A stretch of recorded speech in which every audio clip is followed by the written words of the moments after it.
Hello and welcome back. Today we're going to be looking at a slightly obscure psychological horror film from the 1970s, starring the late great Richard Burton. Are you ready to feel the Medusa touch?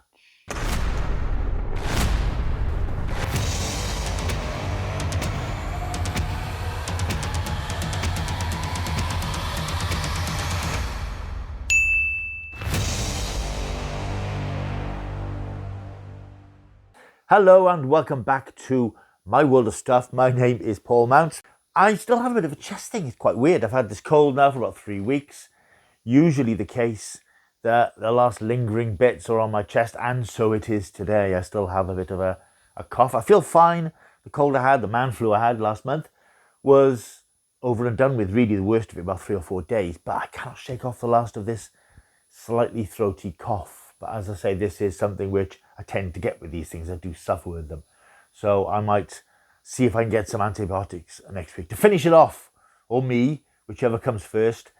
But it hasn't stopped me making videos. It hasn't stopped me having a presence on the tube of you. And today I'm doing a video about a horror film which I've watched about 3 or 4 years ago, and I rewatched it again recently. It's a bit of a underrated and forgotten horror film, really. I'll come back to that in a moment.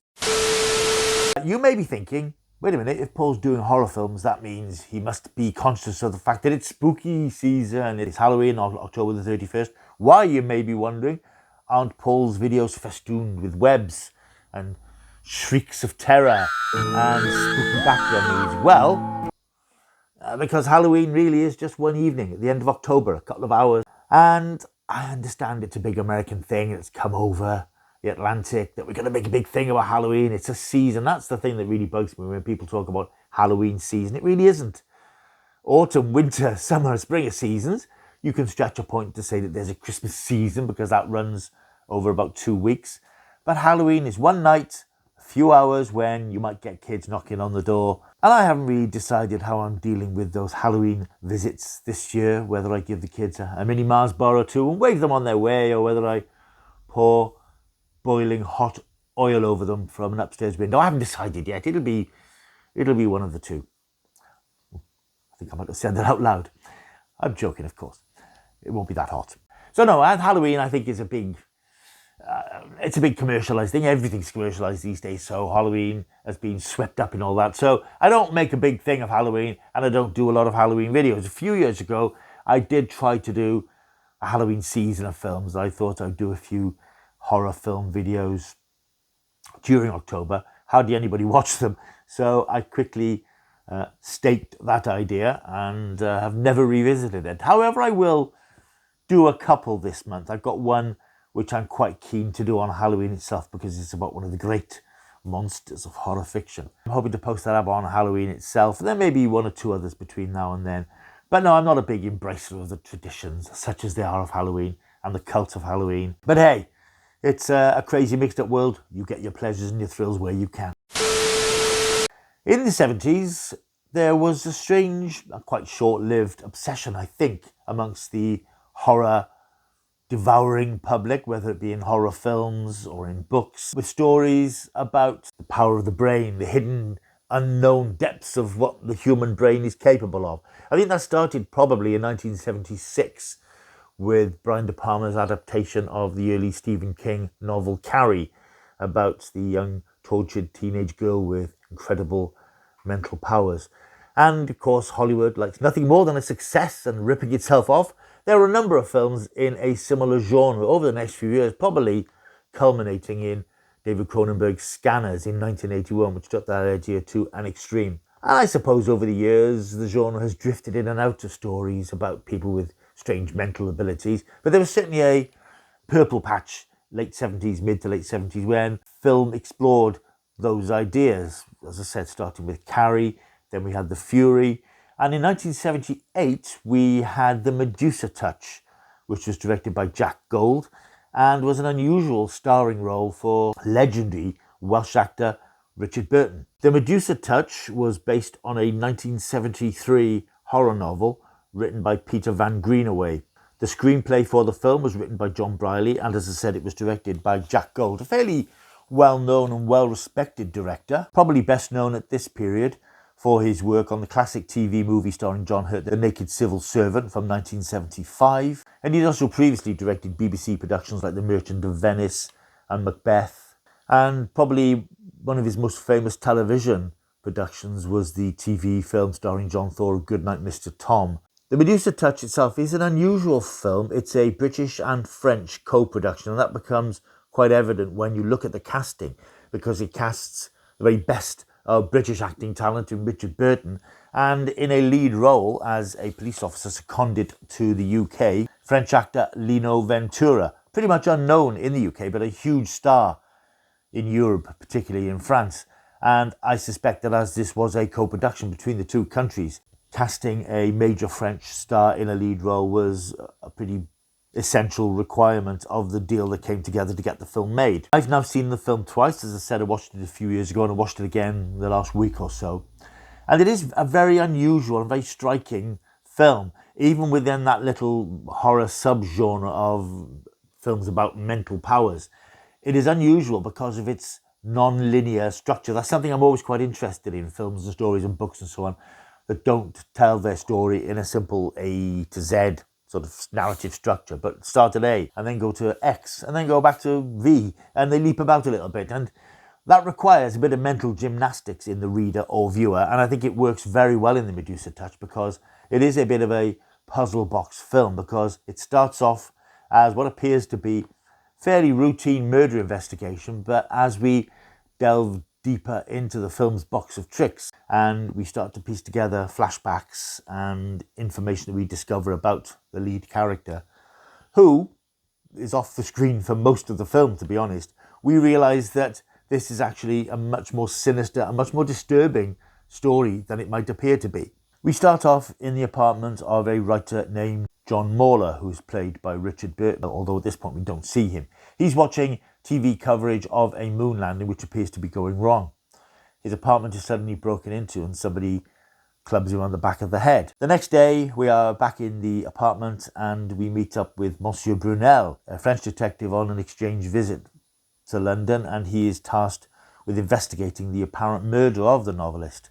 It's a brutal and savage murder. We don't see the damage that's been inflicted upon him, but we see a number of police officers who come to the scene and look at the body and turn a bit green around the gills. It soon becomes apparent that he isn't dead. He starts to sort of move and there's life in the body, incredibly, despite the suggestion that his head is being pretty much stoved in. He's rushed to hospital where he's looked after by a medic played by Gordon Jackson of Upstairs Downstairs and The Professionals fame, and nobody can really understand how he is still alive. His brain is still functioning, but it shouldn't be. He should be dead. It's as simple as that. Monsieur Brunel, however, he starts to investigate the murder and try to piece together any clues and find out what could have happened and who could have killed this not particularly notable or successful writer. And he does this by studying Mauler's own journals, which are full of slightly disturbing entries, and spending time with Dr. Zonfeld, played by Lee Remick. She's a psychiatrist that Mauler had been consulting for some time. And she tells him about her meetings with Mauler. And this is where the flashback element of the film kicks in. We discover things about Mauler's disturbing and disturbed life through her meetings with Mauler and her sessions with Mauler. And this is where we see Richard Burton, because he appears in these flashbacks telling her about the things that we then see in further flashbacks. So it's sort of flashbacks within flashbacks, in a sense. And it's clear that John Mauler had a very disturbing childhood, mainly because even as a child he was exhibiting very strange tendencies, very strange behaviour, and he wasn't a normal young child. And we see in flashbacks how he meted out his own form of vengeance and retribution against people who wronged him, including his own parents. We see a flashback where he causes his parents to plunge off a cliff there on holiday. His mother is irritated by him because he won't behave and he's just a bit odd. And he sends them plunging over the edge of a cliff by somehow gaining control of the family car and sending it speeding towards them.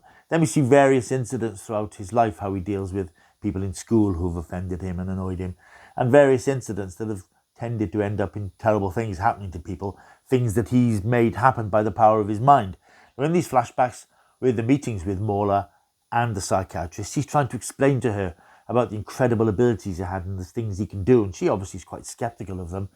And at the beginning of the film, and again, this is all part of the non-linear structure of the film, there is an aftermath of a terrible accident which has happened. A plane has crashed into a high-rise tower in London, and this is a background incident that's occurring in the film. We then discover that this is something that Mauler has caused to happen as a demonstration of his power to Dr. Zonfeld. The flashbacks come more and more up to date. We see how Mauler had a pretty successful legal career, but he brought that to an end when, during his defence of a criminal played incidentally by James Hazeldine, who we talked about fairly recently in my video about the Omega Factor, he makes a defence speech which expresses and exposes his own disgust at the modern world and the people who live in it. As a result, the judge punishes him by giving his client a lengthy prison sentence. Mauler then subconsciously curses the judge, who is found dead of a heart attack with a strange and inexplicable look of abject terror on his face. And as a final example of his power, he forces a jumbo jet to crash into a London office block, killing everybody on board. Brunel's investigations lead him to the conclusion that Zonfeld has attempted to kill Mauler because she has become aware of his powers and the fact that his powers are manifest and very real.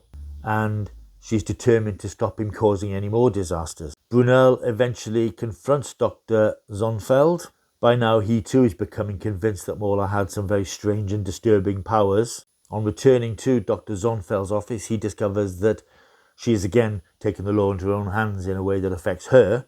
Meanwhile, although Mauler is in a vegetative state in hospital, his brain activity is still very strong and becoming stronger, particularly when a bunch of dignitaries, including members of the royal family, are attending an event at an ancient London cathedral. And the film concludes with a scene of genuine terror and devastation as this ancient cathedral starts to crumble. And although Brunel has managed to contact the police and try and get the place evacuated, the panic begins as the building starts to collapse around people, and there is destruction and devastation as this ancient monument starts to crumble and fall, flattening and crushing people and leaving a trail of devastation and destruction. The ending of the film is even more chilling because even after all this fevered activity, Mauler's brain is still incredibly active, and he manages to write with his twitching hand a message about his next target, because he is a man, as the film has established, that believes that he owes the world nothing because the world never gave him anything. He thinks the world is a wicked place. That's the whole purpose of the scene in the courtroom when he delivers this powerful and emotive demolition of human nature. It shows that he doesn't care about humanity, doesn't care about people. He thinks the world is a wicked place, and he leaves a message upon which is the word Windscale, which was a massive nuclear power plant.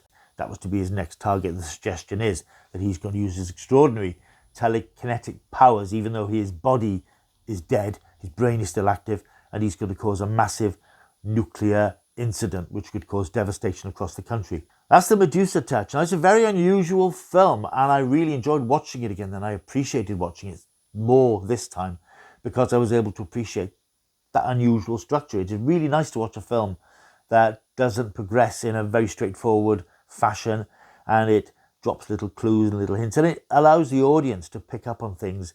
As Brunel is investigating, we hear these stories from his past, and we realise that this is a very, very troubled man, and he's a troubled man who could do terrible things, and that makes it much more powerful. And it's interesting to see these sequences told in flashback.